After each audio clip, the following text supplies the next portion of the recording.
Hello दोस्तों, स्वागत है आपका मेरे YouTube चैनल परीक्षा प्लान में। तो कैसे हैं आप लोग? आई होप अच्छे होंगे। तो आज से आप लोगों की मैथ के इम्पोर्टेंट क्वेश्चन की प्रैक्टिस शुरू होने जा रही है। ये वीडियो पेपर फर्स्ट और पेपर सेकेंड दोनों के लिए है और ये पहला वीडियो है और आप लोगों को वीडियो डेली मिलेगा। वीडियो देखने के बाद यदि आपको अच्छा लगे तो वीडियो को लाइक और शेयर कीजिएगा और यदि आप चैनल पर नए हैं तो चैनल को सब्सक्राइब कर लीजिए। इसके अलावा पेपर फर्स्ट के लिए EVS को मैं NCERT से पढ़ा रही हूँ। क्लास 4th मैंने कंप्लीट करवा दिया है और NCERT के शॉर्ट हैंड रिटन नोट्स से मैं पढ़ा रही हूँ। मैंने खुद नोट्स बनाए हैं और उन्हीं से मैं पढ़ा रही हूँ। क्लास 4th कंप्लीट हो गया है और जल्द ही क्लास 5th की EVS भी कंप्लीट हो जाएगी। इसके अलावा पेपर सेकेंड के लिए साइंस में NCERT से पढ़ा चुकी हूँ। क्लास 6, क्लास 7, क्लास 8 मैंने कंप्लीट पढ़ाया है और साइंस के इंपॉर्टेंट क्वेश्चन की प्रैक्टिस भी करवा दी है। इसके अलावा पेडागोजी के क्वेश्चन जो बचे हुए हैं उनकी भी मैं प्रैक्टिस करवा दूंगी और फिर से साइंस के इंपॉर्टेंट क्वेश्चन की प्रैक्टिस करवाऊंगी। तो अभी समय है, आप लोग ये सभी वीडियो देख सकते हैं। प्लेलिस्ट बनी हुई है, वहां पर आपको सभी वीडियो एक साथ मिल जाएंगे। तो चलिए आज के वीडियो को शुरू करते हैं। तो पहला प्रश्न दिया गया है, 100 लाख को निम्नलिखित रूप में भी जाना जाता है। पहला विकल्प है 1 बिलियन, दूसरा है 10 करोड़, तीसरा है 1 करोड़ और चौथा विकल्प है 1 मिलियन। तो पूछा गया है 100 लाख, 100 लाख को निम्नलिखित रूप में भी जाना जाता है। तो सबसे पहले यहाँ पर लिखिए 100। 100 कितना होता है? 100। और लाख कैसे लिखेंगे? 5 जीरो इस पर लगा दीजिए। अब इसको पढ़ लेते हैं। इकाई, दहाई, सैकड़ा, हजार, 10,000, लाख, 10 लाख, करोड़। यानी कि 100 लाख को हम लोग 1 करोड़ के रूप में भी जानते हैं। तो तीसरा विकल्प इसमें सही हो जाएगा। अगला प्रश्न देखते हैं। लिखा है, निम्नलिखित में से कौन सी व्यवस्था संख्याओं को अवरोही क्रम में निरूपित करती है? तो अवरोही क्रम का मतलब होता है सबसे पहले लिखा जाएगा जो सबसे बड़ा है, फिर छोटा, फिर उससे छोटा, फिर सबसे छोटा। यानी कि घटते हुए क्रम को अवरोही क्रम कहते हैं। इसमें ये विकल्प लिखे हुए हैं, तो कौन सा विकल्प सही होगा?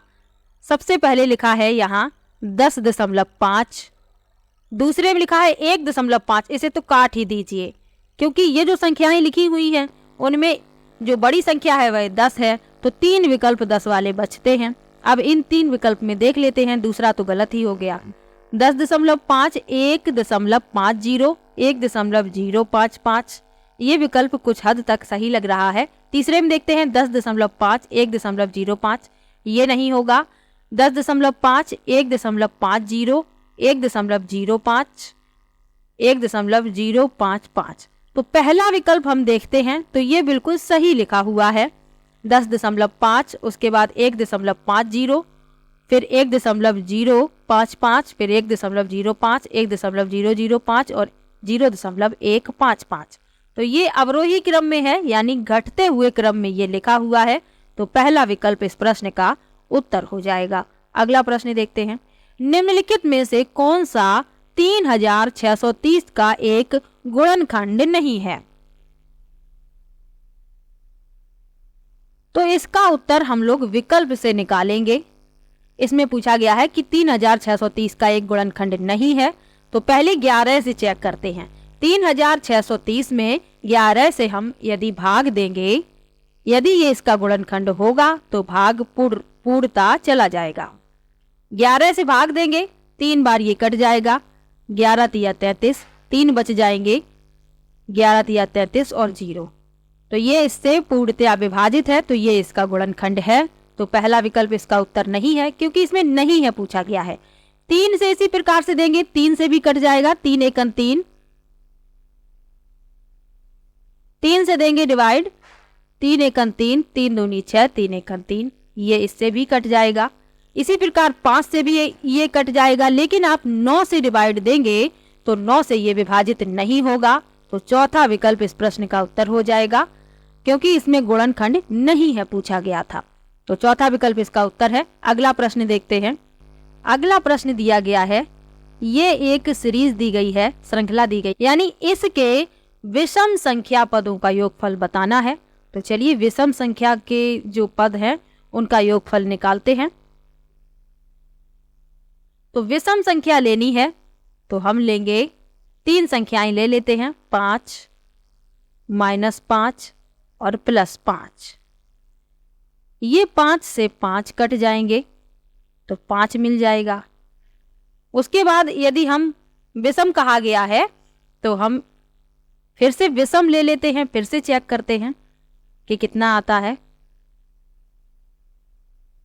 तो ये जो 5 है ये और ये इससे कट जाएगा, ये इससे कट जाएगा, तो कितना आएगा 5। यानी विषम संख्या को लेने पर, विषम संख्या के पदों को लेने पर जो योगफल आ रहा है वह आ रहा है 5। तो आपका जो चौथा विकल्प है वह इस प्रश्न का उत्तर हो जाएगा। अगला प्रश्न देखते हैं। कोई सूत्र नहीं लगाना है, इसमें कहा गया है, ये श्रृंखला दी गई है कि विषम संख्या पदों का योगफल बताना है, तो हमें विषम संख्याएं ले लेनी है काउंट करके। विषम संख्याएं जैसे कि 1, 3, 5, विषम संख्याओं में ही पदों को लेना है। 3 ले सकते हैं, 5 ले सकते हैं, 7 पद ले सकते हैं और उनको जोड़ना है तो हमें 5 ही प्राप्त होगा। चौथा विकल्प इसका उत्तर है। अगला प्रश्न देखते हैं। अगला प्रश्न दिया गया है, एक संख्या में 8 जोड़ दिया जाए तो वह दुगनी हो जाती है, वह संख्या क्या होगी? तो इसका उत्तर आप आसानी से निकाल सकते हैं, लेकिन ये कैसे लगाया जाएगा चलिए इसको देख लेते हैं। मान लेते हैं संख्या x है और इसमें हम 8 जोड़ देते हैं तो यह दुगनी हो जाती है, यानी कि 2x हो जाती है। ये 8 इधर ही रहेगा, ये x पक्षांतर होकर यहां आ जाएगा। 8 बराबर x, यानी कि जो संख्या है वह है 8। इसमें 8 जोड़ेंगे तभी तो वह दुगनी हो जाएगी। तो आपका जो विकल्प सही है वह है दूसरा विकल्प। सिंपल तरीके से आप लोग मान लीजिए, माना संख्या बराबर x और उसमें 8 जोड़ना है तो x + 8 कर दिया तो वह हो जाती है दुगनी, यानी 2x हो जाती है। 8 इधर ही रहेंगे, x को घटा दीजिए 2x में से, x आ जाएगा। x का मान निकालना था, 8 आया। दूसरा विकल्प इस प्रश्न का उत्तर है। अगला प्रश्न देखते हैं। 1 मिलीमीटर बराबर है, किसके बराबर है ये पूछा गया है। तो आप लोगों को पता है कि 1 मीटर बराबर 10 डेसीमीटर होता है और 10 डेसीमीटर बराबर 100 सेंटीमीटर होता है और 100 सेंटीमीटर बराबर 1000 मिलीमीटर होता है। ये आप लोग जानते हैं, यानी कि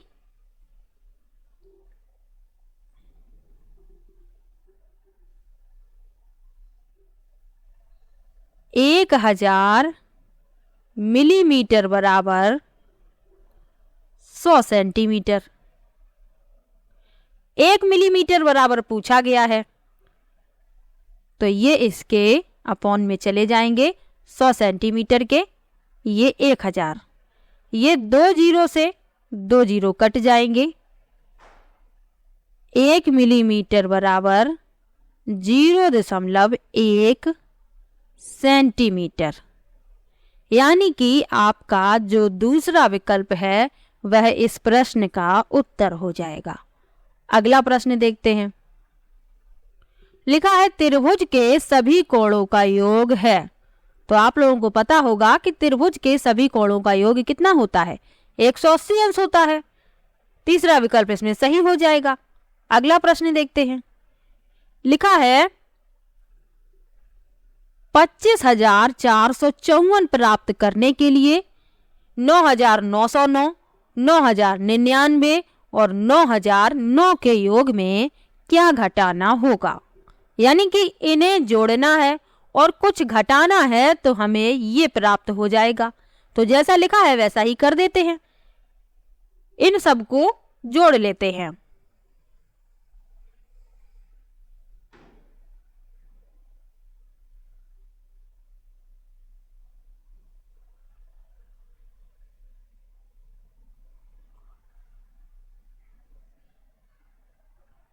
और इसमें से x को हटा देते हैं तो हमें कितना मिल जाएगा, 25,454।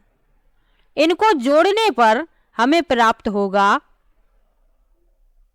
28,017 और इसमें से हमने x घटाया है तो हमें 25,454 मिला है। x का मान निकालना है। 25,454 को 28,017 में से घटा दीजिए तो x का मान निकल कर आ जाएगा 2,563। यानी कि आपका इसमें जो चौथा विकल्प है वह इस प्रश्न का उत्तर हो जाएगा। यानी इन तीनों को जोड़िए, उसमें से x घटाइए और बराबर में 25,454 लिखिए। इन तीनों को जोड़ने पर आपको 28,017 प्राप्त होगा और 28,017 माइनस x और 25,454 ये इस तरफ आएंगे बराबर के, तो ये माइनस के हो जाएंगे और x इस तरफ जाएगा तो ये प्लस का हो जाएगा। तो 28,017 माइनस 25,454 बराबर x, इसमें से घटा देंगे तो 2,563 आपका उत्तर आ जाएगा, चौथा विकल्प। अगला प्रश्न देखते हैं। लिखा है नीचे दिए गए संख्या पैटर्न को देखिए, अगले दो पद क्या होंगे। ये जो पैटर्न दिया गया है इसी के हिसाब से बताना है कि अगले दो पद क्या होंगे। चलिए देख लेते हैं।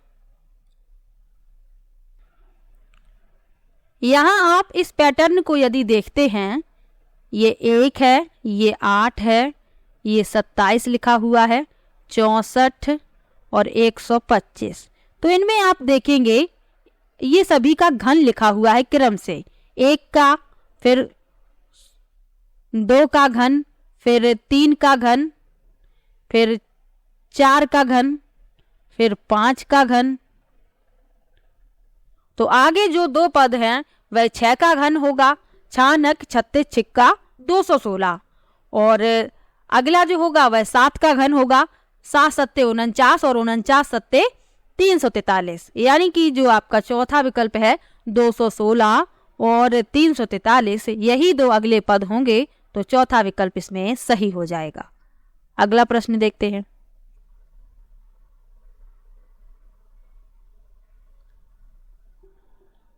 अगला जो सवाल है वह बोर्ड मास रूल पर आधारित है।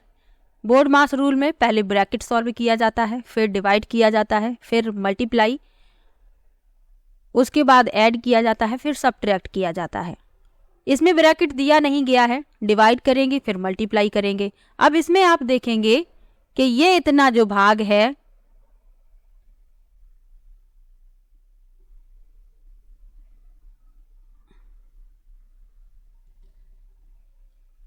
इतना, ये मल्टीप्लाई का है, इतना डिवाइड का है, इतना मल्टीप्लाई का है, बीच में सबट्रैक्शन है। तो इसमें इनका कर देते हैं मल्टीप्लाई, तो हमें मिलेगा 126.5। 35 में 5 से दे देंगे डिवाइड तो 7 मिलेगा, और 3 का गुणा 18.5 में कर देंगे 55.5 मिलेगा। अब ये दोनों माइनस के हैं, जुड़ जाएंगे, 126 ऐसे ही लिखे रहेंगे। ये दोनों जुड़ जाएंगे, जुड़कर 62.5 बन जाएंगे। 126.5 में से 62.5 घटा देंगे तो हमें मिलेगा 64। यानी कि आपका जो दूसरा विकल्प दिया गया है वह इस प्रश्न का उत्तर होगा। अगला प्रश्न देखते हैं। लिखा है किसी स्थान O से आरंभ करके एक मेढक 3 कदम और एक खरगोश 7 कदम की छलांग लगाते हैं, निम्न में से किस कदम पर वे दोनों एक साथ छलांग लगाएंगे।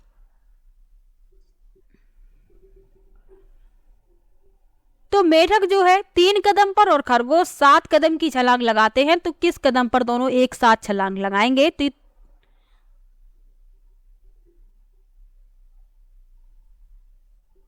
अगला प्रश्न दिया गया है किसी स्थान O से आरंभ करके एक मेढक 3 कदम और एक खरगोश 7 कदम की छलांग लगाते हैं, किस कदम पर वे दोनों एक साथ छलांग लगाएंगे।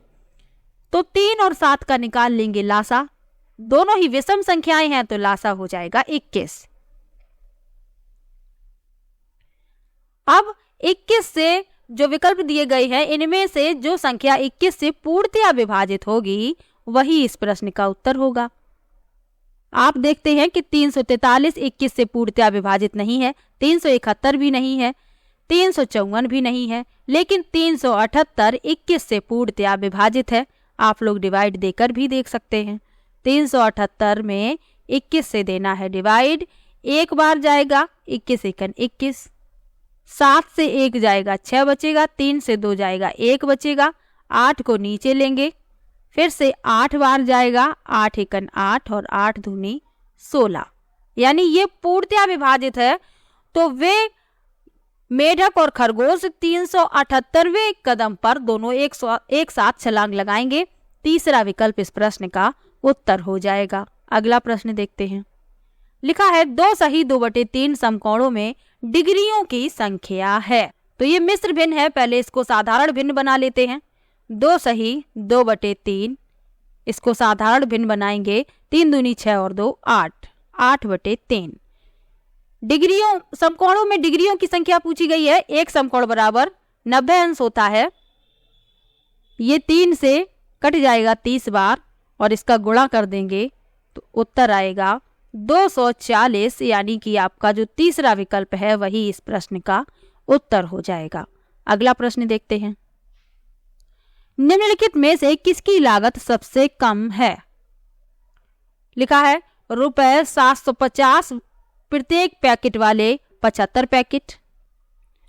तो इसमें पूछा गया है कि किसकी लागत सबसे कम है, तो एक एक विकल्प देखते हैं और उत्तर निकालते हैं। पहले में लिखा है 750 प्रत्येक पैकेट वाले 75 पैकेट, यानी कि एक पैकेट का मूल्य है 750 रुपए और 75 पैकेट का कितना होगा, दोनों का कर देंगे गुणा तो हमें मिलेगा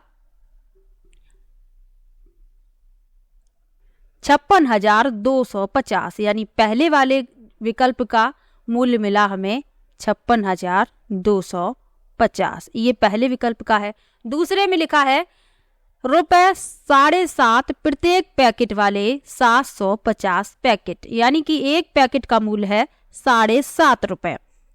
तो कुल मूल्य कितना होगा 750 पैकेट का, तो दोनों का कर देंगे गुणा तो हमें मूल्य प्राप्त होगा कुल पैकेट का 5,625, यानी जो दूसरा विकल्प है उसका हमें मूल्य प्राप्त होगा 5,625 रुपए। इसी तरीके से तीसरे विकल्प में लिखा है 750 प्रत्येक वस्तु वाली 7.5 दर्जन वस्तुएं।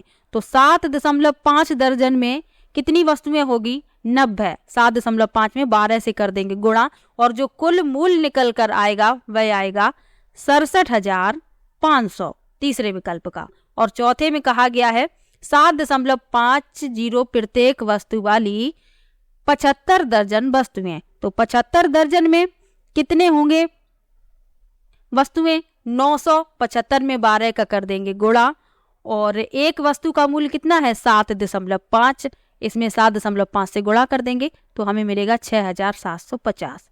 सबसे कम लागत पूछा गया था, तो दूसरे विकल्प में जो हमने मूल्य निकाला था वह सबसे कम था, कितना था 5,625 रुपए। तो दूसरा विकल्प इसमें सही हो जाएगा।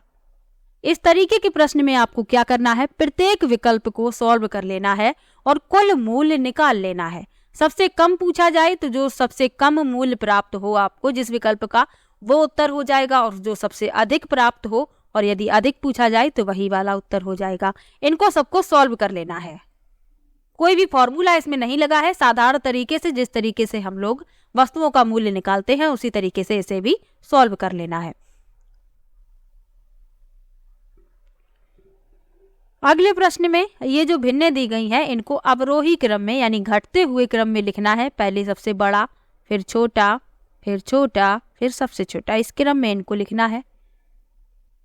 तो हम कैसे इनमें निकालेंगे कि कौन सी भिन्न सबसे बड़ी है कौन सी छोटी है, तो हम डिवाइड दे देंगे। जिस तरीके से लिखा है उसी तरीके से डिवाइड देते जाएंगे। पहले लिखा है 1/9, तो हम 9 से 1 में दे देंगे डिवाइड तो हमें मिलेगा 0.111। इसी तरीके से आपको मिलता चला जाएगा। 21 से 1 में डिवाइड देंगे तो हमें मिलेगा 0.0476 और 7 से 3 में डिवाइड देंगे तो हमें मिलेगा 0.4286 और 63 से 12 में डिवाइड देंगे तो हमें मिलेगा 0.1905। इसी तरीके से डिवाइड चला जाएगा, तो इसीलिए डॉट डॉट लगा दिया है। तो इसमें जो सबसे बड़ी भिन्न है वह कौन सी है? 3/7। ये इसका मान जो निकाला वह सबसे बड़ा है। उसके बाद 12/63, उसके बाद 1/9 और उसके बाद 1/21। तो इस क्रम में आप देखेंगे सबसे पहले 3/7, फिर 12/63, फिर 1/9, फिर 1/21, यानी कि आपका दूसरा विकल्प इस प्रश्न में सही है। आपको कुछ भी करने की आवश्यकता नहीं है। इस तरीके का प्रश्न पूछा जाए, डिवाइड दे दीजिए, डिवाइड दे दीजिए, दशमलव में आएगा आपका उत्तर और उसी के हिसाब से आप इन्हें क्रम में लगा दीजिए। अवरोही कहा गया है तो घटते हुए क्रम में लगा दीजिए, आरोही कहा गया है तो बढ़ते हुए क्रम में लगा दीजिए और जो विकल्प सही हो उसे टिक कर दीजिए। अगला प्रश्न देखते हैं और आज का आखिरी प्रश्न। एक वीडियो में मैं कुल 15 ही प्रश्न लूंगी, क्योंकि 15 प्रश्न पूछे जाते हैं, 15 प्रश्न पेडागोजी के पूछे जाते हैं। आप लोगों का रिस्पांस अच्छा रहा तो पेडागोजी के क्वेश्चन भी मैं लेकर आऊंगी। लिखा है 1 करोड़ है। इस तरीके का प्रश्न जो है मैं आप लोगों को अभी बता चुकी हूं। तो 1 करोड़ मैंने आपको अभी पहले जो आया था प्रश्न उसमें विकल्प अलग थे, इसमें विकल्प अलग हैं। तो पहले 1 करोड़ लिख लेते हैं।